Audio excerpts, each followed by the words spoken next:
今年的2月、3月、4月都已經斷供了，那5月不用說了。对，所以对於日本過去來講，它儲存量是一般最少是6個月，現在是完全斷供了。這樣的情況怎麼辦？它一點辦法都沒有。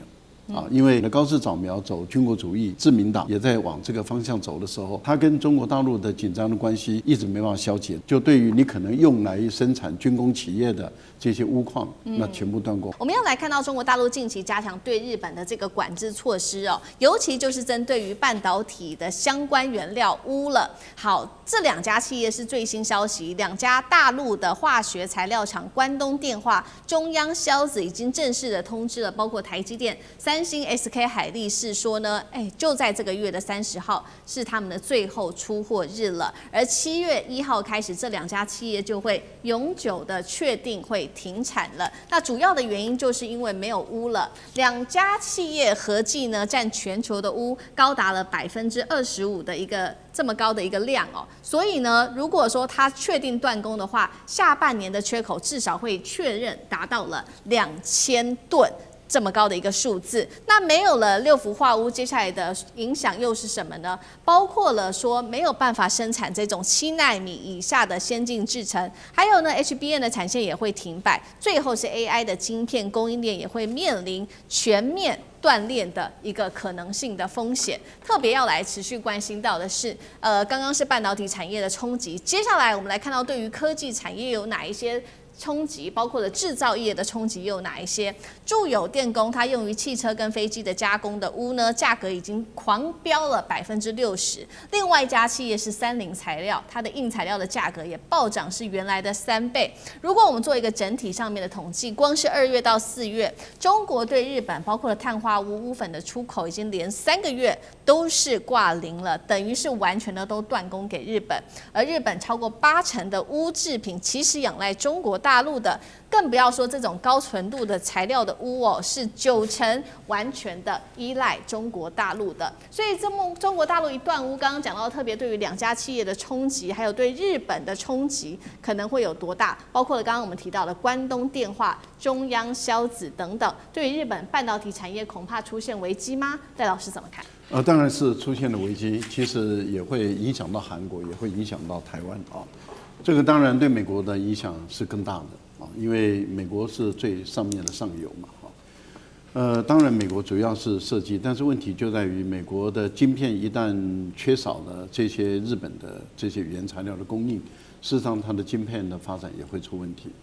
日本是全世界風險意識最高的國家之一啊，整個國家，例如說他們知道他們的國家本身在石油天然氣他们是比較不夠的，他們的儲存量就比一般的國家高。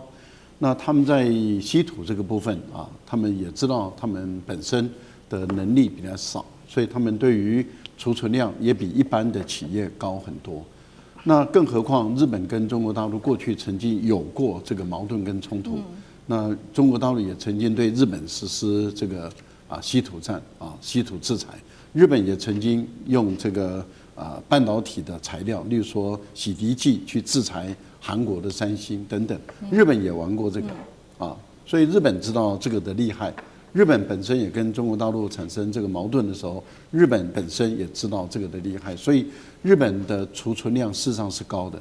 可是現在的問題是在於從今年的2月、3月、4月都已經斷供了，那5月不用說了。對，所以对於日本過去來講，它儲存量是一般最少是6個月的，現在是完全斷供的。那完全斷供，有的是還有一些，有的是它本身的庫房也都用耗盡了。那這樣的情況怎麼辦？他一點辦法都沒有啊！因為很明顯的高市早苗走軍國主義，自民黨也在往這個方向走的時候，那他跟中國大陸的緊張的關係一直沒辦法消解，就對於你可能用來生產軍工企業的這些鎢礦，那全部斷供。這第一個。第二個呢，就是日本也好啊，德國也好，或者是台積電也好，三星也好，他們事實上都是配合美國，對中國大陸實施半導體的這個制裁。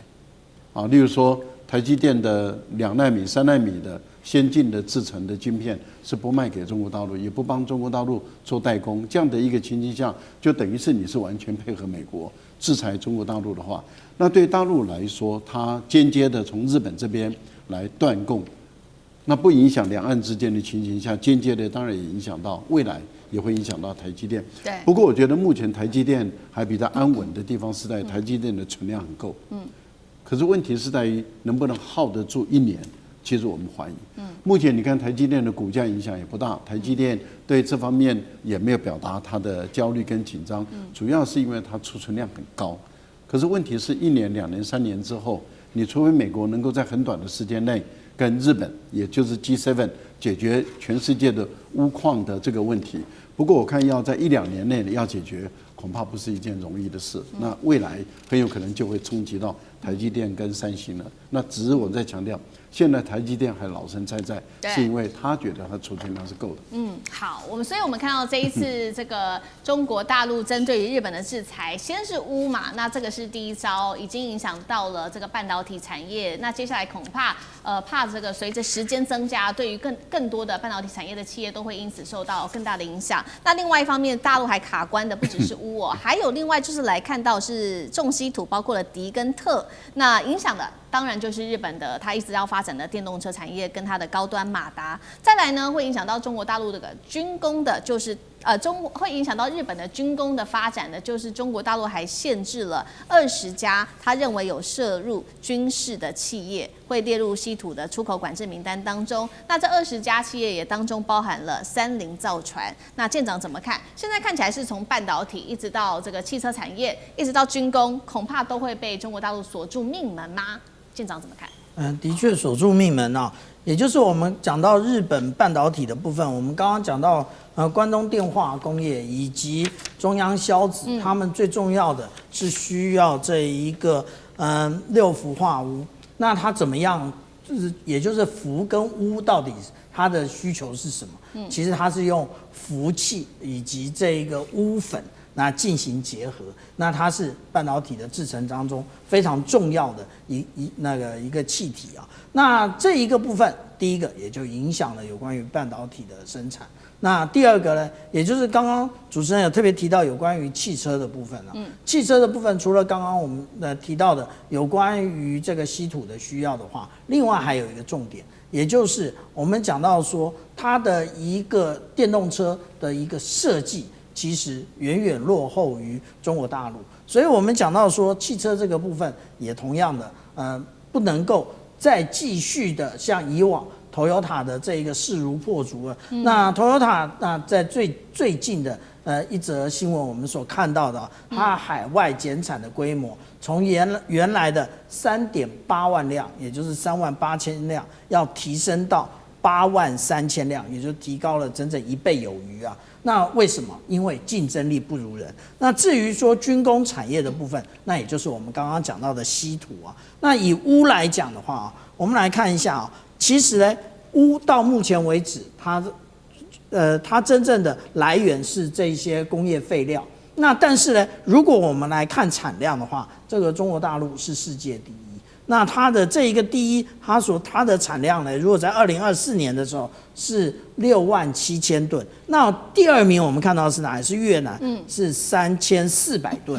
那第三名我們看到是俄羅斯，是2000噸。意思是什麼？意思是第二名加第三名還不如中國大陸的零頭啊。這個是為什麼？我們剛剛講到那2家公司，它直接的說我們永久的這個停業，因為他知道。那在短期間之內，它沒有辦法再獲得鎢的這種來源。那至於說我們剛剛講到軍工到底有多嚴重，就對於缺乏這一個有關於稀土的部分，我們看到啊，這是F-35戰機，它原來使用的是 APG-81的這種射控雷達。那這種多用途的雷達呢，現在它的前面交機的時候，它用的是什麼？用的跟大家在這一個運動中心所使用的配重塊一模一樣啊？為什麼？因為它沒有這一個雷達可以交貨。那這個為什麼呢？因為它缺乏了有關於稀土的部分。這個也就是方方面面的影響到軍工的部分。我們現在看到啊，美國他們對於它造不出船來的問題，他想要採用外國設計的方案以及國外的造船廠來解決。那這講的是哪2個國家？其實如果我們看到前任的這一個海軍部長他的講法，也就是他講到他選擇的是韓國跟日本，但是選擇日本可以解決嗎？還真不能解決嘞。為什麼？因為我們看到除了我們剛剛講的原因，還有其他的原因啊。這個日經濟它的這一個獨家報道告訴大家，其實它還缺乏勞動力啊，也就是日本少子化是很有名的啊。那當然现在已經被台灣超越了。那也就是它這麼少的一個人口，它如何的造出這麼多的訂單？它除了自己要用之外，像我們現在這邊看到的這個最上級的護衛艦，除了它自己要用，那它現在還要那個承制這個澳大利亞，那甚至紐西蘭也很有興趣，台灣也說我們要加入，怎麼可能呢？我們講到的，無論從現實層面的稀土污都收，那以及甚至人都成了問題。那我們講到說，對於高市早苗來講，他的任期真的是指日可待。好，对，所以现在这个高市早苗在中国大陸的這個禁令之下，承受了非常大的壓力。剛剛講的重挫了日本的3大重要的產業哦，包括了這個日本的軍工產業、半導體產業跟它的電動車等等的產業。所以現在呢，日本也急着出招，趕快去請求其他的國家來一起做幫忙。那現在呢，高市早苗呢就去了 G7 的峰會，他就在這邊提議說呢，我們大家一起來做關鍵礦產的共同儲備。那另外呢，他也說呢，這個夏天會派團前往格陵蘭來評估在當地的稀土開採。日本自己也企業自己想自己的辦法哦，說呢要來做回收企業，把污回收，但是目前看起來回收率只有30%，遠遠的不足。那日本也積極的拉攏蒙古國要來做輕稀土的這個儲量，因為它在這邊是有18%的輕稀土的儲量，但是呢，現在還是卡在說開採啊、分離跟運輸的技術都還不足夠成熟。再來就是美國了，美國現在要重啟呢，在韓國這邊已經關閉30年的全球最大鎢礦，但是呢，我們知道這還要好幾年的時間才可以完成。楊老師怎麼看？跟得上速度嗎？用詩敏你剛才講到的一句話，我把它擴充為3句：緩不濟急，代價過高，然後呢，其實基本上缺口太大。那大概是上個禮拜吧，在中國的日本商會有8000多家日本的企業，就有一個請願啊，有一個就要求中國政府能夠開放對日本稀土的，就是解禁。那因為他們說，在日本呢，這個稀土雖然中國大陸是針對軍用的產品，哦，或者是軍民兩用的，但是因為事實上很多是具有軍民兩用或軍民融合的這個特性，也就是說，你在這個飛彈裡面用得到的，可是你可能在電動車裡面也用得到。那因此，這整個管制的過程哈，就很困難。那所以呢，基本上很多日本的企業、民間企業也拿不到。而且另外一個方面，日本比如說三菱重工，哦，那這個川崎重工，它其實也做軍用的，它也做民用的，所以就如果一個公司來申請，那當然你就不容易申請得到，那這個就會整個延後到日本的民間，這個很重要了。中國大陸其實是針對軍用的，而不是針對日本的民間。那你日本民間明確的來申請的時候，其實應該是可以得到，但因為它的本質跟這個日本本身的生產這個產業的特性哈，所以變得很困難。8000多家日本企業，就是說，請中國大陸更清楚的把這個管制的流程呢做釐清，讓他們好來因應。可是問題的關鍵就是你高市早苗做這個做法。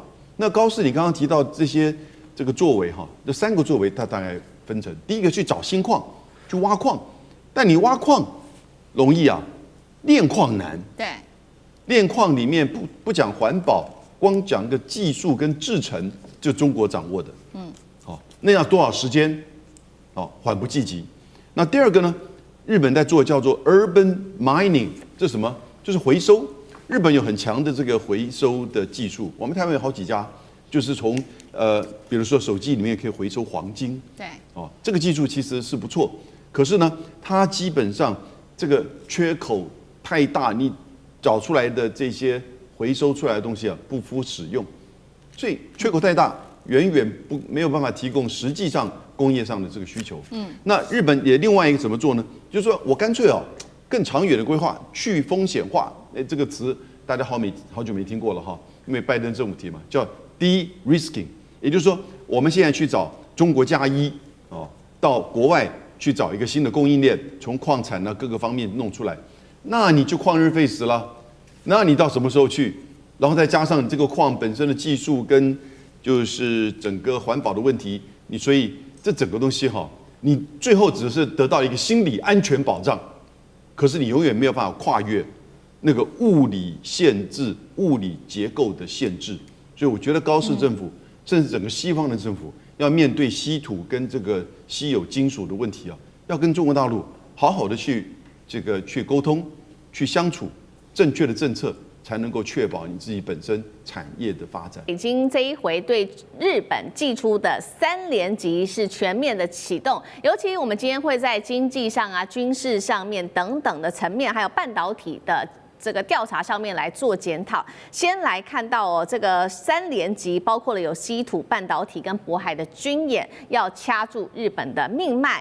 那麼日本則是祭出這種光阻劑來反制，能不能有效呢？今天節目一起來關心。好，趕快3個火線話題，今天會請來賓來幫我們特別做解答的是，中國大陸現在全面封鎖了，從這個經濟面，我們看到他做出的事情，就是在稀土跟有關於2氧矽烷針對日本出手。那日本的高科技產業會因此而直接斷鏈，甚至現在預估這個損失金額達到數十兆日元嗎？第二件事情在軍事層面，我們來做解讀，就是大陸它連續的在渤海這邊的高強度軍演，是對日本這個軍國主義復辟的一個嚇阻嗎？還是單純秀秀軍事肌肉，戰力到底有多強呢？最後也會來關心到的是日本則是做出了它的反制，是利用它的光阻劑當做它的最強王牌。大陸會不會被卡死，還是早就已經準備好自給自足，可以做全面脫鈎呢？今天就這些議題，我們都會一起的來做關心。好，剛剛講的是大陸的3連殺，所以包括從經濟、軍事到科技都有，而且是連着好幾天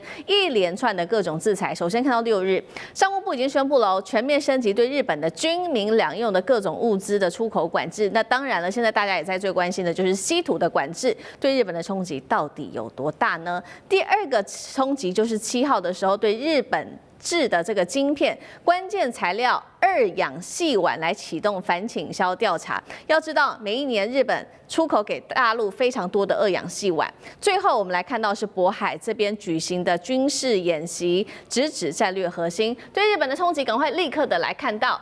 有關於稀土啊，日本其實非常的依賴大陸的稀土，佔比更是最多高達了70%。現在來估算，靠着稀土要做的產品，每一年將會超過10兆日元。現在沒有稀土了，日本怎麼辦呢？第二個事情，對於日本的衝擊就是剛剛說的2氧矽烷，每年呢日本出口幅度高達了4000公噸啊。那現在大陸呢就是要針對非常多的這個日本的這個出口2氧矽烷的公司來特別做反傾銷調查。這邊直指3家公司，包括了信越化學、法商業空、日本子公司跟三菱化學等等。最後是在渤海的演習，為什麼這邊特別的重要？就是因為這邊是經濟暨出海的門戶，從去年開始它就已經連續禁航了，緊張情勢在這邊可以看得出是在明顯的升級當中。節目一開始要特別請教賴老師了，這一連串的制裁對於日本來說到底有多傷？有沒有可能直接傷到日本的產業命脈？當然會傷到啊，因為這次跟10年前的稀土的管制就不一樣了。10年前的稀土管制是政策工具性的，這次是制度法律性的。制度法律性的，也就是說，它有1000多項產品都是在管制的範圍內。管制範圍，那也就是要經過批准啊。這個不只是對於中國大陸的企業的廠商，把這些軍民兩用的物項賣到日本去，也經過第三方。也就是說，如果你美國假設或是台灣，你向大陸進口的稀土，然後你加工制作成為一個例如說磁鐵好了，然後你再把它賣到日本去。那對不起，你要經過大陸的同意，那就是第三方的一個管制。而且呢，也已經講得很明白，如果你沒有經過中國大陸同意，你是偷偷的賣給大陸的話，賣給日本，你可能要接受法律上的責任哦。那也就是說，大陸就有權利對你完全斷供。這個對於台灣也好，或是對於其他的任何第三方來說的話，它的這個風險就很高了。我們一般做生意的人來講，你風險越高，他就越不願意做嘛。要不就是你要付出更多的代價，你要給我更多的錢，那這樣的話，我還有可能因為錢而鋌而走險。另外，日本它要不就是採用美國的方法，也就是透過這個走私的方式例如說透過廢料或者透過各種走私到緬甸或者第三方的時候再出去。但是你看大陸現在很多的貴州的有一些人都被抓了，有一些官員都被抓了，有很多的這些走私的這些礦產的這些人都被抓了。這代表什麼？他们的執法是越來越有效，而且是越來越嚴格。好，那一旦是如此的話，當你日本如果沒有辦法充分的或者是很穩定的從中國大陸那邊你獲得你所需要的中重稀土的話，這個對於日本的工業當然會造成很大的影響嘛。這不只是汽車工業這個半導體各方面都會產生影響。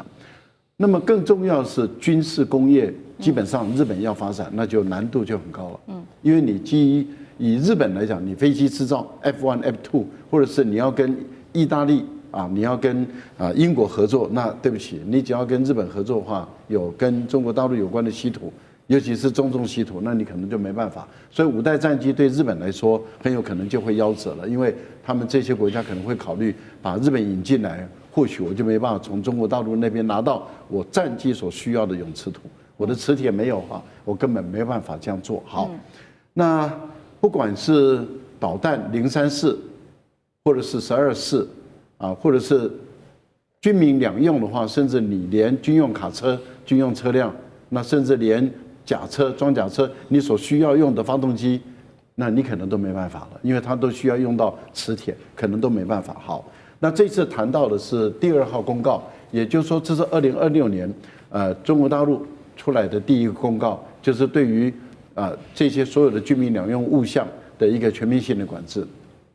第2份公告。就是对您剛剛講的這個二氯細烷，二氯細烷在大陸他們叫做二氯二氫硅這跟我們台灣的名稱不一樣，但同樣的東西，這個東西是用在晶圓做晶片的這一層薄膜。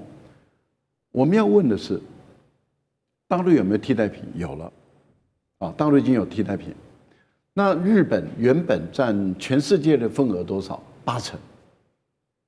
它在出口這個部分佔全世界是排名第2，但是它佔有全世界的比重80%，所以這個是對日本來講是很大的一個工業也很大的一筆這個收入。對。可是問題是中國大陸的半導體基本量佔全世界多少？總生產量在今年來講絕對會超過40%以上，有人估計可能會到50%，也說不一定。例如說成熟製程的晶片，中國大陸就佔了70%嘛。這個12寸晶圓的28奈米你可以知道中國大陸幾乎在全世界佔有70%。所以你晶片生產多少，你就要使用到這個化學原料，要使用到多少。那以大陸的生產量佔全世界，如果說我晶圓的生產量佔全世界1半以上的話，那你日本等於是我出口的這個4000公噸，我等於是有1半以上都是賣到中國大陸去。那從現在開始啟動調查，如果1年以後說你有反傾銷的一個問題的話，那請問一下，它的關稅如果是285%，或是400多，或是600多，那是由中國大陸自己來判斷。你基本上都賣不進去大陸，你根本沒有大陸市場，那你這些公司它的股價當然跌嘛，它的整個營業額會往下降，它必須要進行裁員減少人員，它的公司規模會越來越小。那中國大陸的公司規模會越來越大，為什麼？因為它用1年的調查時間，所以等於是給中國大陸1年去準備它的足夠的募集的基金，因為所有人都會看到說，哇，中國大陸的這些廠商有未來，因為擁抱自己的國內的市場都吃不完了，那很多的基金就會投進去，它的公司規模一下子會擴大。它把它的產能準備好以後，明年調查一旦結束，然後你日本的產品開始賣不進來的時候，中國大陸的產品開始補貨來接你的市場的缺額。這個情形對日本的未來來說，這些公司搞不好連存活的可能性都會越來越低。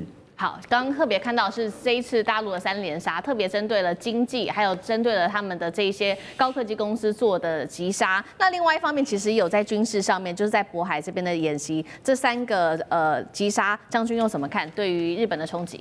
我覺得從去年高市早苗發表這個跟涉台有關的言論之後，中國當然大陸對日本的各項採取的措施是接連的連環拳，接連不斷。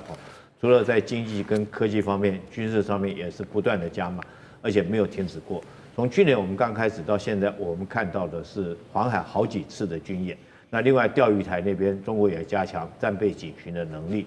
另外，在日本本島周邊來講，它除了說用遼寧艦到穿過宮古海峽到日本的東部海域去實施所謂的戰備警巡之外，它也跟俄羅斯合作實施聯合空中戰備警巡。然後俄羅斯所用的圖95戰機的航線，跟這個解放軍所用的轟6戰機，剛好對日本形成一個包圍之勢。但是這件事情是不是就此告結束了？我覺得沒有。在今天我們又聽到一個更新的一個最新的一個軍演的一個訊息，就是解放軍又要在渤海實施軍演。那這次渤海軍演跟以往的幾次有什麼不同？這次很明顯的是用了4艘055大驅的驅逐艦在這邊做軍演。那第一個我們看地點它選擇在渤海，渤海有2個意義。第一個，它是曾經甲午戰爭發生的地點，所以說大陸來講的話，它選擇這個地方來做演練，很明顯的是要汲取國恥的教訓，激發全民同仇敵愾的心理，這是第一個。第二個來講，我認為選擇在渤海。那第二個意義就是他要捍衛他的中樞，所以北京、天津還有這個河北這個地方，這個地方就中部戰區的劃分來講，它屬於是中部戰區，也就是它戰略預備隊的核心所在位置。我們知道大陸戰區分為東南西北，另外還有個中部戰區。那中部戰區就是核心的位置，也就是除了鞏固經濟的安全之外，也就是整個國家戰略預備隊在這個地方。那我想說，選擇在這個地方軍演，另外還有一個很重要的，是不是大陸也看到前幾天這個美國對委內瑞拉動手？那當然我們不認為說是美軍會異想天開、愚蠢到對中國大陸來實施所謂的斬首作戰。但是這個對軍人來講的話，當然你要做最壞打算，做最好的準備。那也因此，他用了4艘驅逐艦055這種大驅的驅逐艦在這邊擺成一列，所以嚴陣以待。那1艘055的戰力有多強呢？我們講2件事情。第一件事情，這個所謂航母戰鬥群呢，不管是遼寧或者山東航母戰鬥群，它通常所編配的带刀侍衛就是055，大概只有1艘。那也曾經在演習過程之中，單獨1艘055驅逐艦，就是南昌號，它單獨去單挑美軍的航母戰鬥群，這種戰在這個之前的演訓也曾經發生過。第3個你知道嗎？曾經有1艘055驅逐艦帶着1艘的這個補給船，還有1艘054式護衛艦，它就可以遠航到澳洲、紐西蘭去繞了一圈回來。所以光1艘055的戰力，我們就可以看得出來。但這次居然用了4艘，而且是擺在這麼窄的一個渤海海域，可見呢，大陸來講用軍事威懾日本的決心是不會停止的。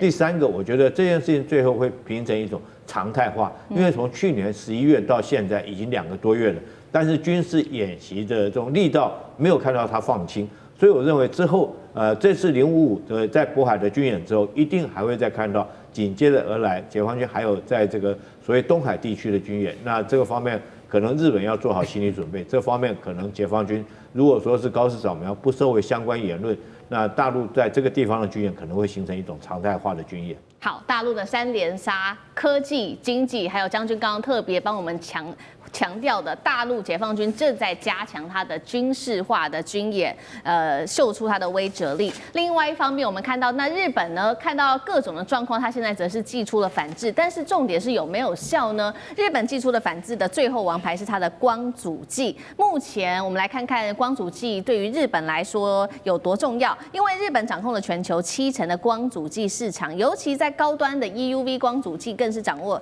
市占率高達95%。瑞银也也評估了這張王牌可以讓日本好好的使用，一直用到2030年。當然，北京在看到這樣子的一個狀況，他也趕快來追趕。去年已經完成光阻劑的一些測試標準，解決了目前的顯影的一個缺陷。那2年前國產化已經突破了10%，目標在今年2026就可以達到40%。中國真的已經做好準備，可以全面脫鈎了嗎？日本這一次的反制會不會把中國卡死？委員又怎麼看？沒辦法卡死，為什麼？因為光阻劑有4種，第一種叫初階的，叫 I-line， 那成熟製程大部分用這個做光阻劑，那中國大陸大部分成熟製程，所以用這個 OK 啊，自己生產了100%啊，不用擔心。那第二個稍微比較高階一點，叫 KRF，這個 KRF 這種光阻劑呢，那這個叫做中階光阻劑。那中國大陸用很多，也可以自己生產，那價錢稍微貴一點啊，比日本是比較便宜，而日本故意在殺這個市場嘛，哈。那第三個就是 ARF， 好，這個算是中高階的光阻劑，那中國大陸也能生產，但被認為品質沒有日本那麼好。但是如果說買不到，將就一下也 OK， 也可以用，好。然後最重要是 EUV 的。最高階的光阻劑，中國不需要用，為什麼？中國沒有那種 EUV 光刻機，所以用不着啊。所以目前來看，日本要用光阻劑這個反制，目前有困難，做不到，而且還會失去市場啊。以前呢，他們2019年到2020年用在韓國身上有效，因為韓國當時 DUV 已經 OK 了，好，而且自己的這些做光伏劑的哈，做不太出來。是。但是对中国来講，目前沒有辦法這個遏制中國的這個光伏劑什麼卡死啊，那不必，不用擔心哈。最重要就是說，中國的 EUV 光刻機或者最高階的那個 ARF 哈，也在突破當中。但是中國這邊用量不大所以要卡死。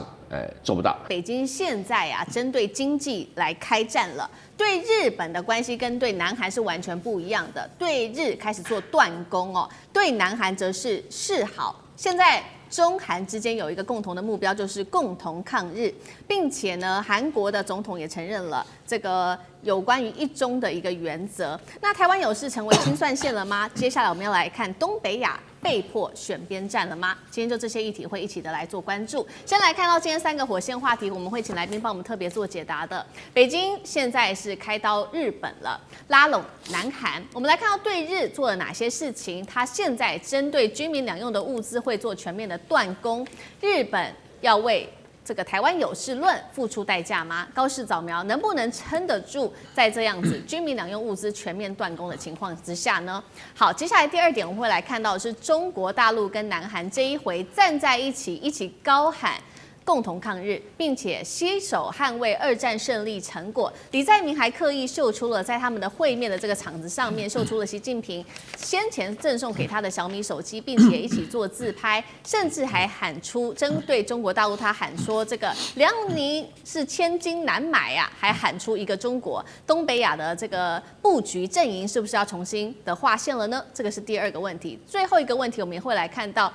這一回，中國大陸對日本跟對南韓態度是完全不一樣的。中國是在對外示警一個新規則嗎？誰順北京，誰才有活路？誰背着北京就沒有好事嗎？今天就這些議題，我們會來一起做關注。好，趕快來看到是這一場在經濟上面對於日本的制裁，能不能真的打到日本的最痛處呢？能不能實現所謂的致命的經濟斬首行動呢？因為大陸的商務部最新公布，即日起哦，是立刻生效的，全面禁止對日本出口所有軍民兩用的物資。這些物資加起來其實是非常的多的哦。那麼主要就是報復這個日本首相高市早苗的台灣有事言論，要從源頭來切斷日本不管現在在無人機的發展或在高階晶片上面掌握的這些關鍵的製造能力。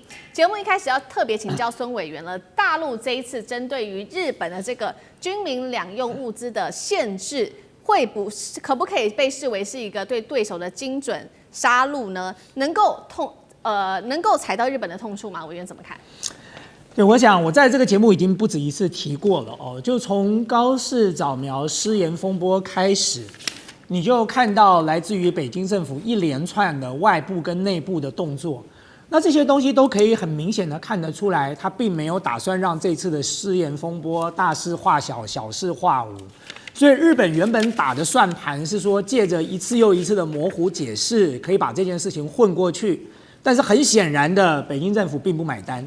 那既然不買單，他就不可能輕輕鬆鬆的就放過日本這一次了。那麼還不要講說他在這一次這個軍事演習的時候，日本已經是屋漏偏逢連夜雨了，你跟中國大陸的關係已經夠糟了，這個時候你還要來插一腳哦，你還要來囉嗦發言，那麼這些東西當然都會再的造成北京政府對這個日本方面的這個憤怒哦。所以我認為北京在一開始的時候，他就很聰明的主導了一個話題哦。我記得我在這個節目也說過，他主要強調的不是中日之間的仇恨。他一直不斷的鎖定在日本軍國主義復辟這件事情，因為亞洲的國家大部分都被日本侵略過啊，所以日本軍國主義復辟這件事不是只有中國大陸的事，它也是韓國的事，它也是東南亞國家的事。因為當日本不斷的強大起來的時候，誰知道日本不會重演當年2次世界大戰這樣的角色？你說現在不會，當年明治維新的時候，誰會想到日本會變成侵略國啊？可是它就是一個變成侵略國了。所以當高市早苗準備要把日本非核化，日本要開始做軍武擴張的時候，其實中國大陸抓住了這個痛調，是相當聰明的哦。所以為什麼中韓之間可以在這件事情上某種程度有共同的默契跟立場？因為韓國其實不亞於中國大陸哦，韓國民眾仇日的氛圍也是很強烈的。韓國當年不是沒有被日本殖民，沒有被日本欺辱，沒有被日本踐踏過的。所以韓國民族對於日本的這個民族的恨哦，也是深藏在心中的。所以當然這一次中韓之間可以在面對日本的這個議題上，很快的就達成一個共識跟默契了。那我認為李在明很聰明啊，李在明比高市聰明多了。你看李在明是兩邊都壓了，他一方面告訴美國老大哥說，我來幫你造船，你現在造船技術落後嘛，對不對？我來幫你造船，我投資幾千億下來恢復你美國造船業的榮光。可是另外一方面，他維持跟中國大陸良好的關係，所以某種程度來說，對中國大陸來講哦，你光看到他怎麼對韓國，就了解說，這不是要求日本、韓國選邊站的問題哦，韓國是兩邊都站了，可是中國大陸並沒有因此而對韓國這個遷怒。日本它不是兩邊站，它是站了一邊來打這一邊，那就是中國大陸無法接受跟無法容忍的哦。所以中韓關係現在的確是快速的升溫哦。各位，如果你現在去一趟上海啊，我過去這一年大概每個月都在上海待1個禮拜到10天了，那個大街小巷都是韓國人啊。我住的那個飯店以前沒有太多人的，現在天天爆滿，全部都是講韓文的韓國的客人。所以你就可以知道中韓之間的民間的互動現在是多麼的熱烈跟密切。你更不要講說中國大陸關掉了日本的觀光之門之後，大開了韓國的觀光之門。所以對於中國大陸的民眾，他不能去日本，他都去韓國來。所以因此在這一次高市早苗的失言風波裡頭，其實韓國是最大的獲利者。那但是中國大陸這一次採取了更嚴厲的方法，就是斷掉了它一些相關的物資。你說會不會精準的打擊到？當然會啊！而且我要強調的是，不只是斷掉物資，包含在渤海的軍事演習，一波又一波。只要高市不收回這句話，我看接下來中國大陸的這個工具箱裡頭還有很多工具呢，那日本就只好等着接招吧。好，大陸這次祭出針對於日本的制裁，這個算是首波比較大型的一個制裁。接下來還有哪一些工具箱會持續的來做關注？那另外一邊剛剛講嘛，選擇站在中美之間這個兩邊都站的國家就是南韓了，非常的聰明。我們來看到南韓最近有什麼動作？因為現在呢，北京同樣正在迅速的拉攏南韓當中，我們來看到的是1月4號這一天，李在明總統，南韓總統正式的抵達北京了。那5號正式的跟習近平主席會晤。李在明非常的厲害哦，我們看到畫面上，他呢其實除了跟主席握手之外呢，也拿出了他說呢，這是習近平上次訪韓時送給他的手機，並且呢跟他做自拍，跟習近平夫婦做自拍，還說呢拍到了人生的代表作，做球這個做好了非常密切的緊密的中韓關係。那麼習近平也在這一次的會晤當中特別去提到了中韓關係的重要性，他還說呼籲南韓站在歷史正確的那一邊，也重提了中韓過去曾經共同對抗日本的軍國主義，來攜手捍衛2戰勝利成果。李在明也呼籲了有關於這個共同抗日的歷史，並且他說尊重一中的原則，還說呢糧林千金難買。那麼他也說，韓中關係會在今年全面的恢復的一個關鍵元年。那要注意到的，這是李在明在短短2個月之內，其實跟習近平來做見面。這一次李在明他也帶了非常多的企業家，一共是400多位，而且都是這些大企業，不管是我們知道的 LG 啊、現代汽車、SK 啊、三星等等都有。那針對於比較有爭議的一些議題，就是大家想要知道的是南韓的稀土問題。現在呢，南韓也說了，中國已經同意了，透過這種制度的許可，可以協助南韓企業取得這種關鍵的礦物。第二個比較具有爭議的議題，就是有關於南韓要造這個核動力潛艦。南韓也說了，已經跟中國大陸說明了，目前是沒有太多的爭議。針對於中韓之間現在站在一起共同抗日，苑老師又怎麼看？南韓這一次為什麼要極力討好中國呢？是擔心日本軍國主義再起嗎？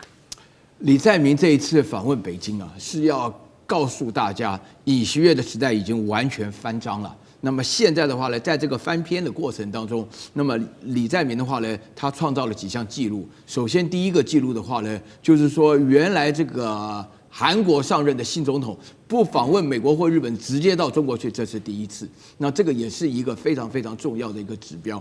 然後第二個重要的指標的話呢，就是不曉得大家知不知道，就是韓國的聖地居然是在上海黃浦區的馬當路306號，叫做韓國流亡政府舊址。我去過那個地方，我去那個地方是看一個朋友，結果到那個地方的話呢，要改道，因為前面排了大排一大堆人，我以為美國領事館要辦簽證，後來搞了半天是韓國的觀光客要看他們的聖地。然後第三件事情的話呢，大家知道李在明這次要到哈爾濱去，把安重根的骨灰要帶回這個日本在韓國去。那安重根什麼人呢？就是暗殺伊藤博文的人。那这殺的地方的話呢，就是在這個哈爾濱的這個車站。那是一個很了不起的，大家要知道伊藤博文對中國人幹的壞事無限的啊，居然是被一個韓國人，而且第一個韓國人的殺手就把他幹掉了啊。所以說這個是一個很重要。所以說中韓共同抗日出現了非常多的象徵意義。但是是不是能夠重塑東北亞陣營呢？我覺得還蠻難的，真的蠻難的。因為美國的話，我剛剛講這幾件事情，美國的話呢，希望韓國是聽話，做乖兒子啊，乖孫子。但是這一不聽話的話呢，美國現在已經有動作，就是美國裁減了在韓國、在朝鮮半島上的美軍，而且完全沒有告知韓國。那麼這個意思呢，也就是說這是一個警告啊。那麼對於韓國來講的話呢，你能不能夠面對朝鮮的威脅？那麼這是另外一個問題。那麼為什麼這一次李在明要帶了這麼多的400人的一個經濟訪問團來訪問中國的話呢，最主要是原因只有一個答案，就是經濟啊，這個笨蛋問題就是在經濟。那麼韓國本身跟中國的近的程度上來講，所有的科技，因為韓國無論是科技也好，甚至是不是演藝事業也好啊，或者什麼 K-pop 啊，或者說韓國的，他們現在都面臨了很大的威脅啊，因為大陸自己搞起來的慢慢出來了。我告訴大家一個數字，就會知道韓國人為什麼不是很喜歡中國人的同時，你又要派出所有的這種財團要往中國走。大家知道韓國最有名的泡菜，我們叫韓國都叫泡菜。韓國的泡菜沒有很少是韓國自己做的，韓國99%的泡菜是山東青島一個鎮所做的泡菜啊，大家要了解啊。那麼對韓國來講，如果他知道這個數字，如果他有看我們的節目的話，要翻譯成韓文的話，是可忍孰不可忍啊！韓國連自己的泡菜都要靠中國，他的經濟怎麼能不靠中國？所以這個大家展開了無限的想象空間，讓大家可以知道韓國在目前為止的依賴中國的程度，比依賴美國、比依賴日本要嚴重得多。所以李在明這種做法，目前為止沒有看到韓國有什麼大型的抗議。確實，所以我們看到這一次習近平主席也特別的跟借由，因為韓國對他經濟上的依賴，也拉攏跟韓國之間的關係。那針對日本，則是做這種精準的經濟上面的打擊。怎麼看北京的策略，乾哥？你看這一次哈，你說是 SK 啊、海力士，然後還有那個三星、現代都去了，這些大企業都去，都要隨着那個李在明去。